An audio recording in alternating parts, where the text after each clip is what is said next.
Stressed? Smell better. Feel better. One mini routine at a time. Think of aromatherapy like micro routines you can stack all day. Morning. Add 2 to 3 drops of citrus to your diffuser while making breakfast. Morning. Or peppermint. It perks you up without jitters. Commute. Roll diluted lavender onto your wrists.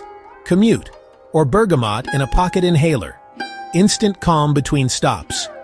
At your desk, keep a reed diffuser or a small ceramic diffuser. Breathe deeply for 30 seconds when emails spike. Tiny evening ritual. Spritz a lavender pillow spray or dab diluted chamomile oil on your temples before reading. Shower trick. Stick a few drops of eucalyptus on the shower floor.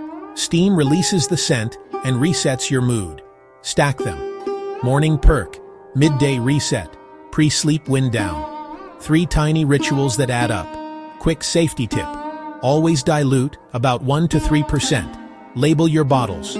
Store them out of reach. Blend idea. Lavender for calm bergamot. To pair with lavender frankincense for focus, lemon for lift. Try 1 stack for a week and tweak. Small scent moments, repeated, become your go-to calm. Ready to stack your micro routines? Breathe in. Try one now.